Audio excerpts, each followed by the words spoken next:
How's it hanging, everybody? It's your boy Malik here today. And a couple weeks ago, I made a video talking about Law, everybody's favorite non-Straw Hat character. Well, assuming he is, I don't know.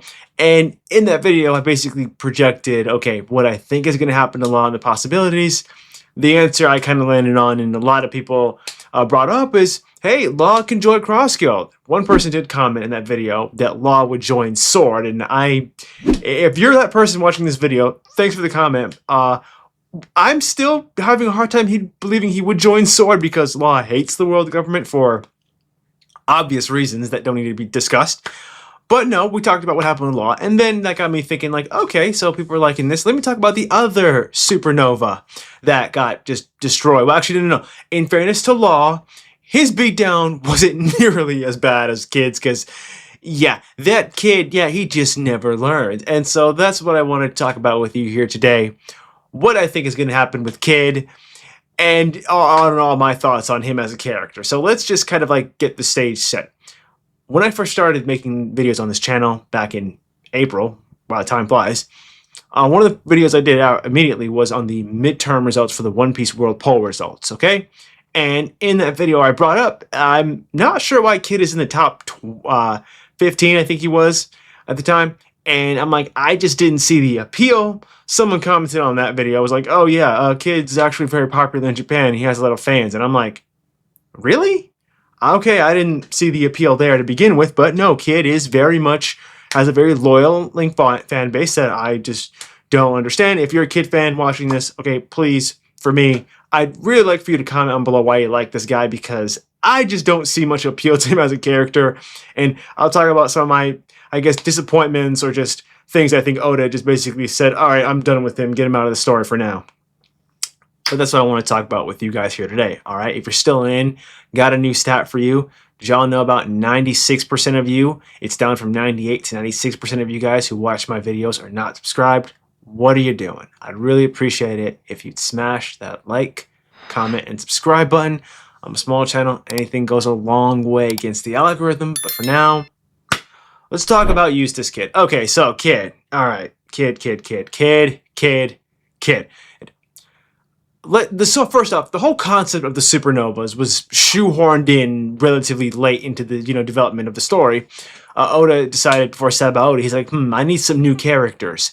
So then created the 11 supernovas, and they were all just colorful cast of different abilities. We see Jillirbani, we see Capone, Hawkins. I honestly never cared much for Apu. I thought right away, okay, this guy's annoying as hell. I just do not mess with him at all. And Wano confirmed that. I mean, Apu's a piece of shit, so we're not even going to discuss him at all.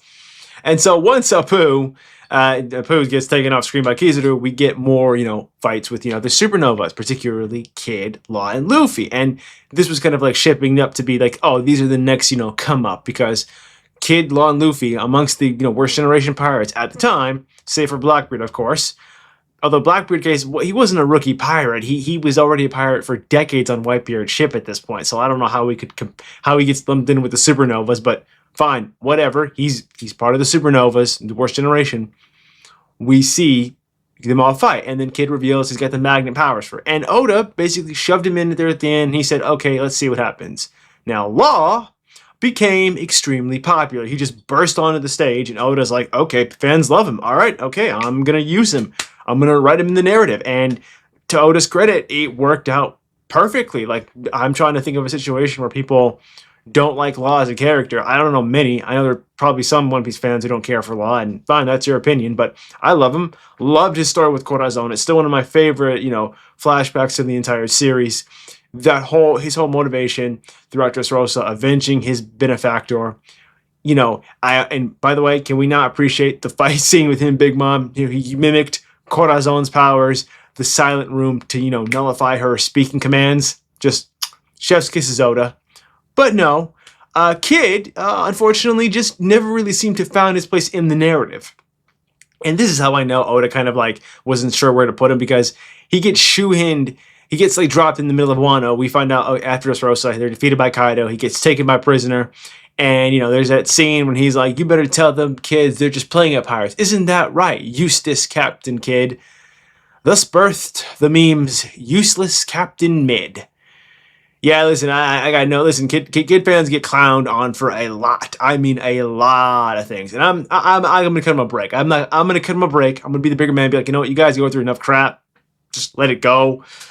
But Kid got his ass kicked and he gets thrown in jail. He meets up with Luffy in prison, and they have a little back and forth. And then Kid, just for some reason, doesn't really fit Oda's narrative, because this is how I know Oda didn't really have too much of a narrative built around him. Because Oda forgot to give the name of Kid's Devil Fruit. Now, common sense tells you, okay, it's magnetism, so it's the magnet fruit, or however you read that in Japanese, and it's the Jiki no Mi. And people kept asking Oda in SBS, hey, Oda, in Viva Cards and in the manga and the anime, you haven't revealed the name of Kid's Devil Fruit. What is it? And Oda's like, wait, what? I didn't write the name of Kid's Devil Fruit? Oh, shit, I didn't. Okay, it's the Jiki no Mi. There you go. Okay, there you go. It's the magnet fruit. And Oda just basically forgot. And listen, I will cut him a break. It is a lot of things going on in One Piece. This was in, like, what? SBS volume 99. Wano ends in SBS 104, and I'll bring that up because it was like, what? This was towards the end of Act 3, so Oda just didn't have time to kind of draw a massive, double-page spread, the Jiki no Mi. Although he did make up for that during God Valley flashback with Rocks. We see Captain John using the Jiki no Mi. Although in John's case, he didn't. It didn't really last out too often for him either. So maybe the Jiki no Mi is screwed. You get screwed over. Okay, well, Kid didn't get screwed over. He got humbled.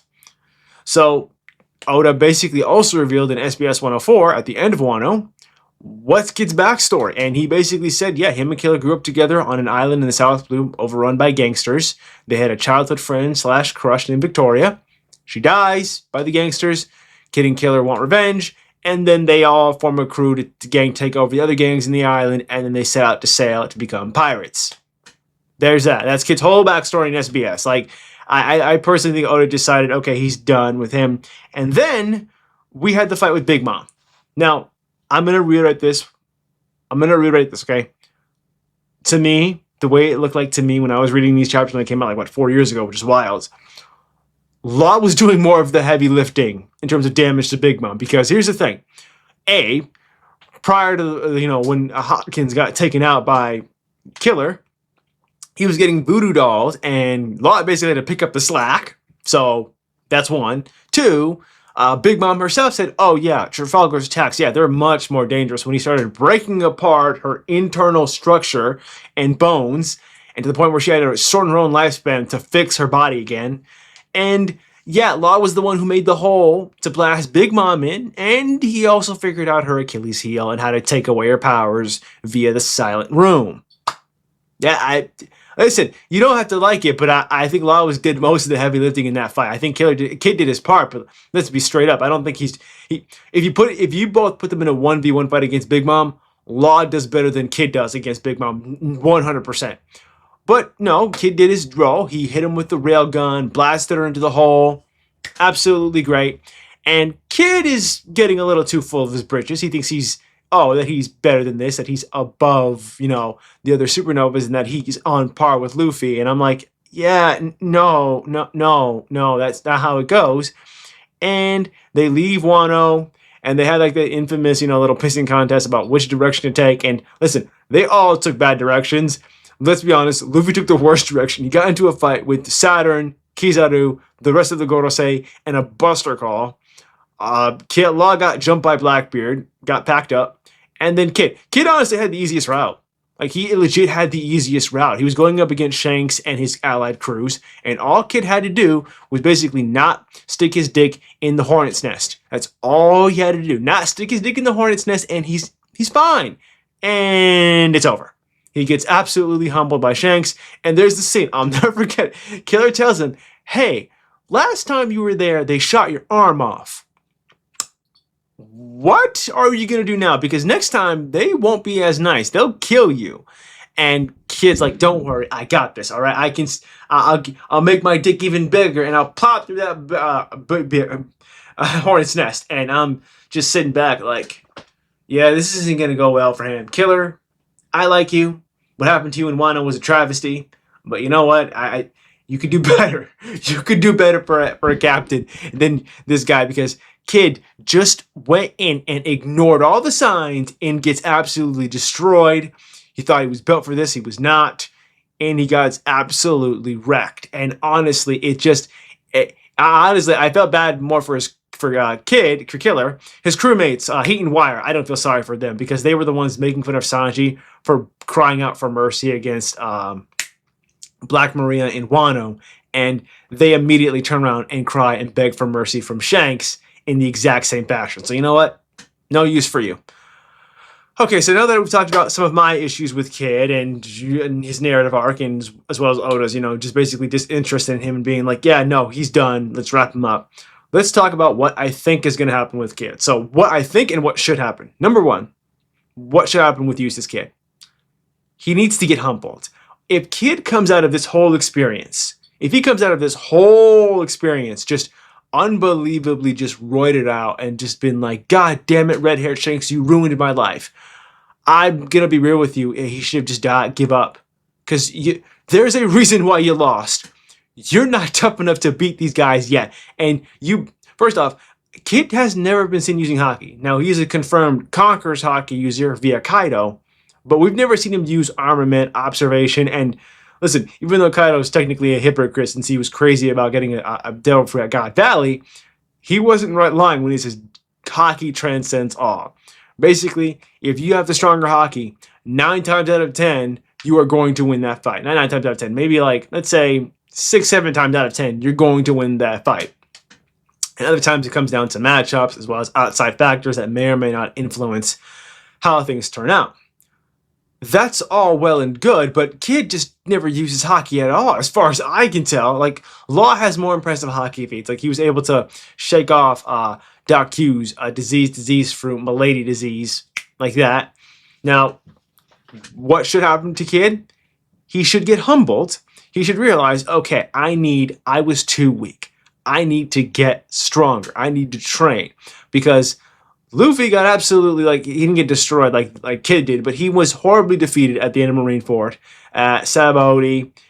So he had these crushing back-to-back losses where he lost his crew, he lost his brother, all in the span of a couple of days, and he's just reeling. And Luffy took Rayleigh's words to heart. Rayleigh told him, he says, hey, you can go back and try to meet up with your crew, but I don't think it's going to end well for you, son. You're going to get packed up again. You should let me train you in haki, and then we can move forward from there. But until next time, until you learn the basics of haki, I don't think you're cut out for the new world. And Shanks, then Rayleigh, basically, Luffy's like, you know what? Yeah, he's right. I'm not ready for this. I'm not ready for this. And then he takes Rayleigh up on his offer, trains for about a year and a half with Rayleigh, 6 months of training to finish up his stuff. He then heads out and then decides to, pursue his journey as a pirate. Kid is going to have to, this is a turning point for him, like Shanks told them. This is a turning point for you. You can either get angry, continue to lash out, or you can take this as a moment of self-reflection and just realize, okay, I need to train and get myself stronger to make sure this doesn't happen. Because, okay, let's be straight up, a bunch of his crew members have to die. Listen, I don't want this to be a thing. Killer can survive, and I'd be okay with that. But a bunch of the Kid Pirates have to die. Heat and Wire, dead. There has to be consequences to this kind of action that, Kid took, because he went into Shanks directly. And then he had the nerve to basically fire off a massive railgun blast at Shanks' allies. And Shanks said it all the way back in the beginning of the series, in Romance Dawn, do not mess with my friends. I'm a chill guy. I won't start shit. But if you mess with my friends, I will come after you. And it's just he get absolutely humbled. And in all honesty, I think he has to train to get strong. Otherwise, this whole thing he's going on is meaningless. Because if he just goes back out and tries to fight any of the Yonko, again, he's just going to get crushed. He's going to get absolutely demolished. And there's a clear line he hasn't crossed yet. And he's like, okay, there's still things I have to do.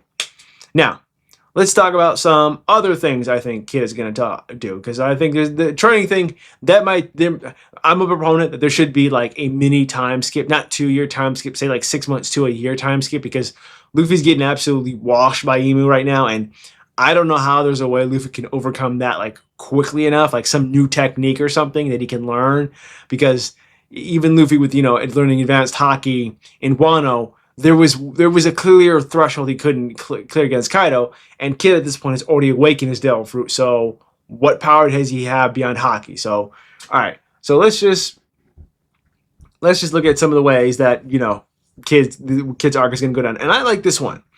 All right, Kid. And this is the bad future. This is the bad future. He ends up like Moria. All right, and this would be a very powerful message on Oda's part if he said Kid ends up like Moria. All right. Here's the thing about Moria. He originally was very motivated. If you go back and look at the flashback during the Ono flashback, we see him fight Kaido. Which, by the way, a couple of SBS chapters revealed that Moria is from Wano, and he was going there to save his country against Kaido, which. Okay, that's okay. Moria, Moria was a good guy. Yeah, no, kudos. Yeah, that's honestly that's way more compassion than Kid ever showed for anybody that wasn't part of his crew. But no, Moria fought Kaido, and from what Moria explained, he said in Thriller Bark, he lost his entire crew. This is why he switched over to having zombies as crew members, because they can't die. And in that fight, they were all slaughtered, and then he lost his entire crew. And from what it looks like, Moria's got stitches above his body. He got absolutely just destroyed by Kaido in that fight. And he ultimately just gave up. He quit being a pirate. He set out to sea to just basically try to become Pirate King, because he was there during Roger's execution. And he just says, all right, I'm done with this shit. I quit. I can't do anymore. I'm just going to become a fat slob. I'm going to hire Dr. Hogback and Absalom, who, okay, by the way, one of the things that weirded me out about Moria's crew is they're all a bunch of predators on that crew. Like, I'm like, Moria, we know what Hogback is. We know what Absalom is. Like, they're all just a bunch of creeps. And I'm just like, okay, fine, we're doing this then. Okay, all right, fine. F it, we're doing it. And yeah, I wouldn't mind if he became, basically like later in the story, we see him kind of give up and become like the new Moria, where he just becomes like a big fish in a small pond, like what Moria was doing in Paradise in the first half of the Grand Line, or what Arlong did. So that would be like a powerful message of being like, listen, not everybody's going to rise to the top. Some people are going to like fall down pretty hard, and they're going to have a hard time getting up. Like, imagine if Killer dies. Like, if Killer dies at the end of, Shanks' attack and the, Ikaku sovereignty, like, how would he respond? Like, it would absolutely crush him. And honestly, I don't think about it. Now here's another thing, okay? Here's another thing. All right, this is the second part about Kid I want to bring up, okay? I'm going to add a whole bunch of what I think is going to turn out, and hopefully this makes sense. Kid turns into Darth Vader. I know. We have cyborgs in One Piece. Like, Frankie is a cyborg. Lilith and all the Vegapunks are androids. I know they're technically clones, but they're androids. Let's not kid ourselves. They're androids. And there's a way through this, because, remember, he got absolutely destroyed by the, divine departure. He says, Kamusari, and he got absolutely just destroyed. And there has to be a consequence. Like, I wouldn't be surprised if he ends up being, like, completely paralyzed from, like, the waist down. Although in One Piece, what's his name? Spondum got his spine broken by Robin, so how he's still alive, I have no idea.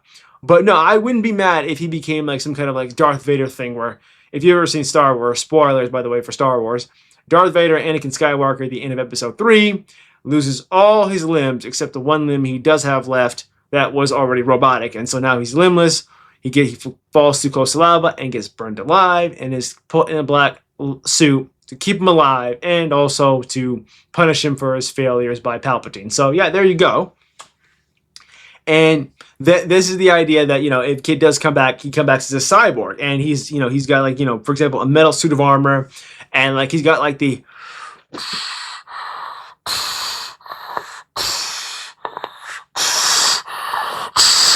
effect like Darth Vader, like the heavy breathing and the respirator, and he could just be walking around. And hopefully in this situation, he doesn't end up like Vader did, because Vader just doubled down on his already bad choices in life. And Kid is like, must kill Shanks, and he turns out like some deranged, murderous murder machine.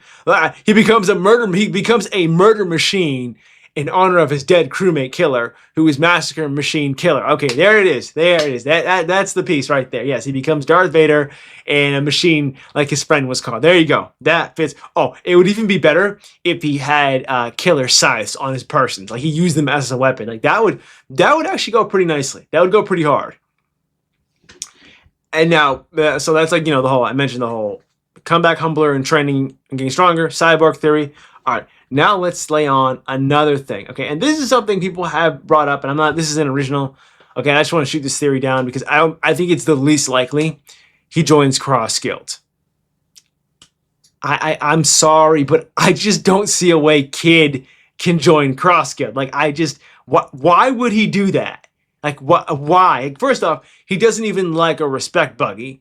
So, let's just put it around. Okay, the members of Cross Guild, you have Buggy, the chairman, the goat, the all-around mad lad that is Buggy, the genius jester, the goat of pirate clowns, the absolute Chad who will one day become Pirate King, the man who Roger himself mentored, the man who that Odin himself blessed, the man who is frankly being bitched around by Crocodile and Mihawk, so who knows what happens there.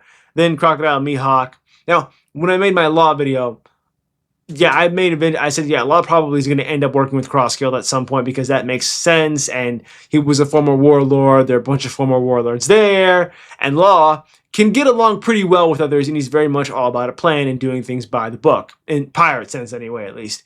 Kid, yeah, no, I don't think he would ever work for them. I just don't. I'm just like trying to imagine in my head, there's no way he could ever be on a team with Crocodile and Mihawk. No fucking way. Damn sure not Buggy. Because Kid very much is a do your own kind of thing. Do your own kind of person. He wants to do his own kind of thing. He doesn't really get along well with others. This is like, best shown during the whole fight against Kaido and Big Mom, where, yeah, Luffy, Law, and Zoro, for the most part, had been working, Luffy and Zoro crewmates, obviously, but Law had been working with the Strides for a minute, and so he got along pretty well with them outside of, times the Strides were acting like complete fools. But Kid just didn't F with anybody. Like, he just doesn't F with anybody who's not in his crew. And this is also was reinforced by the whole betrayal by Apu and Hawkins, who eventually flip sides. And also, just keep in mind, since I don't want to, trash the Cross Guild idea too much, let me give some arguments on why I think it may happen. Remember, a bunch of people in Cross Guild, well, not everybody, but let's say Mihawk aside, Crocodile obviously wanted to. Buggy wants to be king of the pirates, but I don't think he can unless he gets off his ass and does something, because Oda himself said if Buggy trained and actually put in the effort, he could be as strong as Shanks. But no, he's not doing that. He's just chilling in his corner doing what. A bunch of Cross Guild members all wanted to be king of the pirates, and they were all humbled, all failed, or just were not interested in case of Mihawk. And Kid wanted to be king of the pirates. Kid obviously set out to find the One Piece to become king of the pirates. That's what he wanted to do. He wanted to do all that. And he got absolutely destroyed. We don't know if Shanks took his poneglyphs. Like, in the anime and manga, it's not exactly clear. In the anime, we just see, I think it was he offer up the poneglyph edgings, and then we just see Shanks, and then we see, Dorian Broggy saying, hey, you better move, because shit's about to hit the fan. And, Shanks moves out of the way, and then, they do their sovereignty attack, destroys the ship. We go from there. And, yeah, I just don't think of a way. There is a realistic way where he could join Cross Guild, because, even though they all had their hearts broken and they couldn't become Pirate King, I just don't think Kid could get along with anybody. All right, and so the final point I want to end on this, on what I think, this multiple choice quiz and where I think Kid can up. And this is one that, I do like, and there's some merit to it, okay? But this involves Kid, going in, he loses his entire crew. He's still vindictive and bitter enough at Shanks, ignoring the fact that he went there himself and picked a fight with Shanks of his own accord. He is so desperate enough that he wants revenge. Kid does something very crazy, and I'm going to just say it out loud. I hope no one judges me for this. Kid joins Blackbeard. Kid joins the Blackbeard Pirates. Now, here's the thing about this. Number one, Kid would be right at home with the Blackbeard Pirates. Okay, I know the Blackbeard Pirates get a bad rep for being, murderers, rapists, criminals that, cut off heads of beautiful women and keep their trophies. poison people, corrupt cops, slamming out your friends. I know they all have a bad rep, but I mean, is kids' violence that much better? No, not really. No, not really. No, he's really not. So honestly, kid could get along with the Blackbeard Pirates just on like, absolute chaos and pillaging and just absolute destruction vibe. He could get along with him on that vibe. Problem is, there's two things that make this theory not very solid. Number one, I mentioned the cross skill. I don't think kid wants to serve under anybody. He just doesn't. He just absolutely doesn't. He doesn't want to serve under anybody. He really doesn't.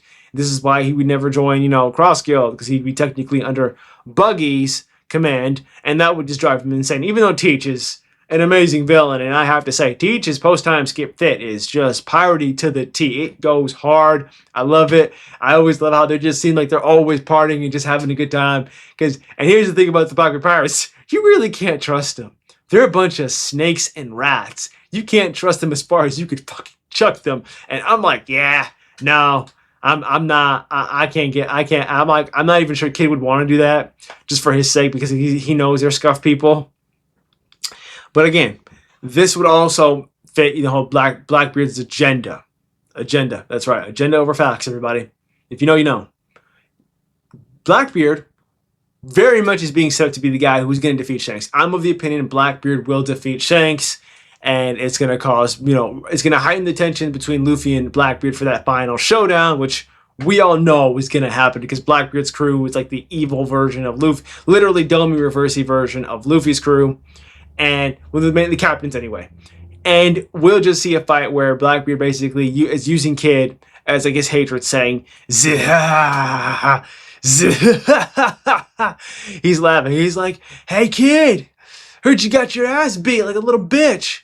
But guess what? You and I got something in common. We both don't F with red-haired Shanks. So how about this? You join my crew, and I promise we can get our get back. We can slime that red-haired bastard out of here." And if Kid is that much consumed with hatred and just bitterness, I could legit see him, just dead-ass see him, going down a road where he basically says, "Fuck everybody. I'm joining Blackbeard's crew just to get even at Shanks." How that ends up, I have no idea. He could be screwed over by Blackbeard because Blackbeard is not above screwing over his crewmates. We know this. We know what he does. We know who he is and what he is. All right? But yeah, him joining Blackbeard's crew, there it is. That's probably the final way to wrap up on this video. As always, I'm your boy Malik, and I got another country with me here today. If you guys can guess what country this is, you get a brand new plushie. Come on. Guess what this is. You can guess what it is. Come on, don't be shy. Don't be shy. A few moments later. It's Sweden. It's the IKEA cause. If you ever want to know why IKEA is red and blue and yellow, there you go. But as always, I'd really appreciate it if you smash that like, comment, subscribe button. Anything goes a long way against the algorithm. Until next time, I'm your boy Malik. Deuces, fam.